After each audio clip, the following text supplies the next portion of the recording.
आज हम पढ़ेंगे क्लास 6 के एसएसटी का थर्ड चैप्टर जिसका हेडिंग है man as a farmer and herder. यानी कि हमने पिछले चैप्टर में पढ़ा था कैसे इंसानों ने अपना विकास करना शुरू किया, उन्होंने हथियार बनाए, आग का आविष्कार किया। तो उसके बाद हम पढ़ेंगे कैसे उन्होंने खेती करनी शुरू की और पशु को पालना शुरू किया। इस चैप्टर में इसके बारे में हम डिटेल से पढ़ेंगे। हम ये सब कुछ पढ़ चुके हैं कि इंसान पहले के समय में एक नोमैड था, यानी कि एक जगह से दूसरी जगह जाता था खाने और पानी की तलाश में, और इंसानों को बहुत साल लग गए एक अच्छा व्यवस्थित जीवन जीने में। जब आग का आविष्कार हुआ और खेती करनी उसने शुरू की, वो कौन सा एज था? 4 एज हमने पढ़ा है ना। वो कौन सा एज था? पैलियोलिथिक, मेसोलिथिक, नियोलिथिक और चैल्कोलिथिक। उसमें से कौन सा एज था? वो नियोलिथिक एज था, जिसे न्यू स्टोन एज भी बोलते हैं। ये वह समय था जब इंसान का जीवन पूरी तरह से बदल गया था, और इसी समय इंसान ने खेती करनी चालू कर दी थी। It is estimated that it took about 3 lakh years for men to turn from a food gatherer to a food producer। ऐसा बोला जाता है कि जब आदि मानव अपना खाना इकट्ठा करते थे और जब वह खाना अपना उपजाने लगे, तो इकट्ठा करने से लेकर उपजाने तक का समय जो है वह 3 लाख साल उन्हें लग गया। इतना समय उन्हें लग गया खेती करना सीखने में। अब हम आर्कियोलॉजिकल एविडेंस के बारे में पढ़ेंगे, यानी कि उस समय जब खुदाई हुई थी तो क्या क्या चीजें हमें प्राप्त हुई थी जिससे हम उस समय के बारे में जान सकते हैं। The archaeological evidence of Neolithic age have been found in India at several places, especially in the northwestern and northeastern parts of the country। जो भी आर्कियोलॉजिकल एविडेंस खुदाई का सामान मिला है नियोलिथिक के समय का भारत में, वो कहाँ पे मिला है? वह उत्तरी पश्चिम और उत्तरी पूर्व हिस्से में मिला है देश के। Tools found at various sites in India have been shown in the illustration। These were of the following types। और अलग अलग तरह के हथियार मिले हैं जिसके बारे में नीचे दिया गया है और हम पढ़ेंगे उसके बारे में। ए बेटेड डिगिंग स्टिक, यानी खुदाई करने के लिए एक स्टिक मिली है।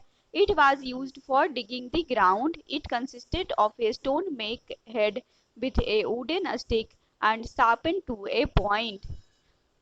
डिगिंग स्टिक का इस्तेमाल जमीन की खुदाई करने के लिए किया जाता था। इसमें एक पत्थर भी लगा हुआ होता था, एक लकड़ी होता था बड़ा सा, उसके ऊपर एक पत्थर लगा हुआ होता था और उस पत्थर को नुकीला बना देते थे, धारीदार बनाते थे, जिसकी मदद से जमीन की खुदाई करते थे।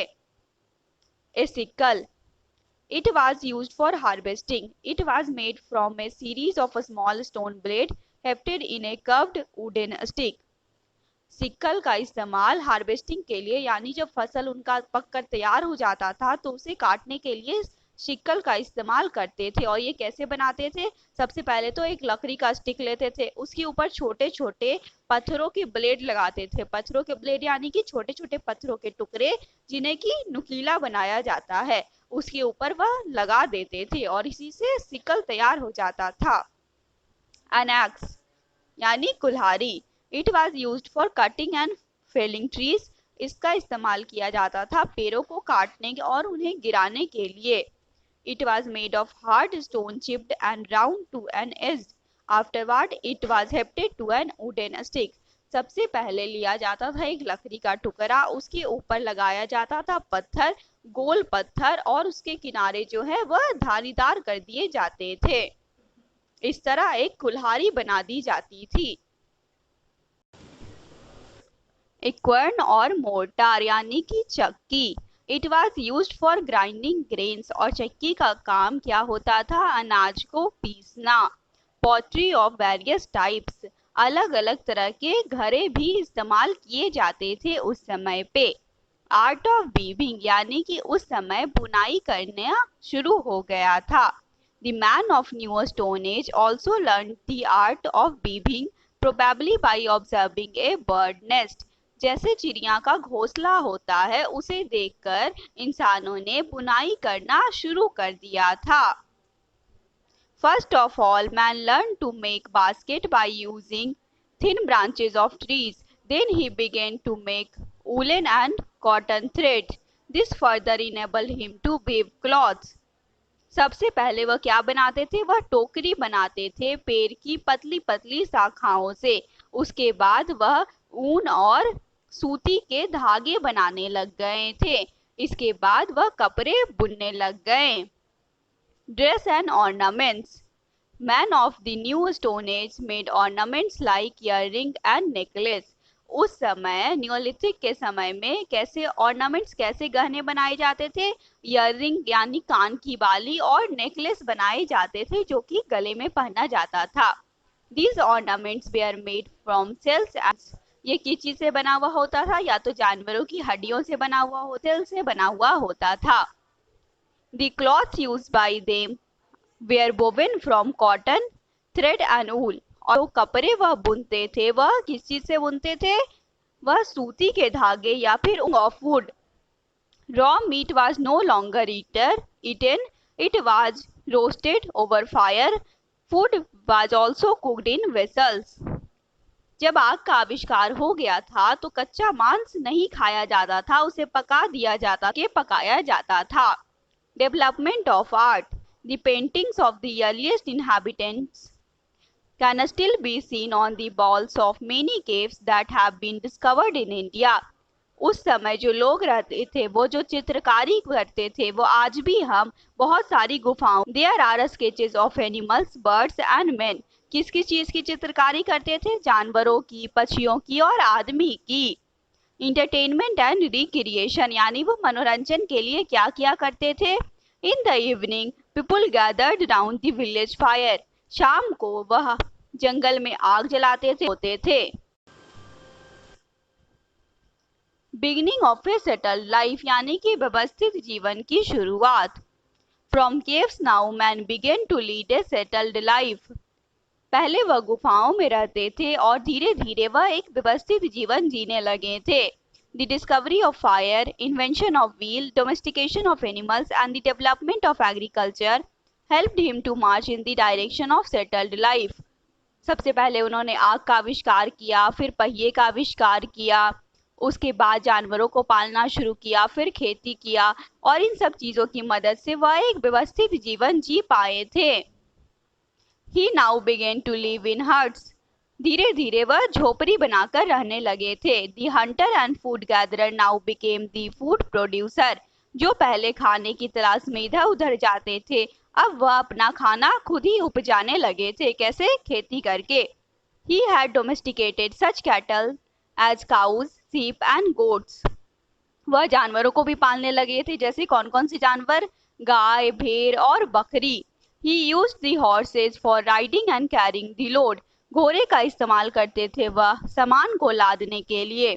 Now he moved not in search of food but in search of pasture for his herds.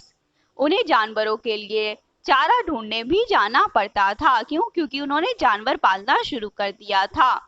Now there was division of labor too. Some plowed the land, some made pots, some other made tools, some became shepherds. अब काम का बंटवारा होने लगा था। जैसे जैसे काम बढ़ने लगा तो काम का बंटवारा होने लगा। कुछ लोग खेत जोतते थे, कुछ घरे बनाते थे, कुछ हथियार बनाते थे, कुछ जानवरों को पाला करते थे।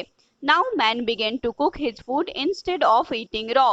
अब इंसानों ने क्या किया? अपने खाने को पकाना शुरू कर दिया और उन्होंने कच्चा खाना खाना बंद कर दिया। People had learned to wear cotton and woolen cloths to cover and protect their bodies. लोगों ने धीरे धीरे सूती और ऊनी कपड़े पहनने शुरू कर दिए ताकि वह अपने शरीर को ढक सके अच्छे से।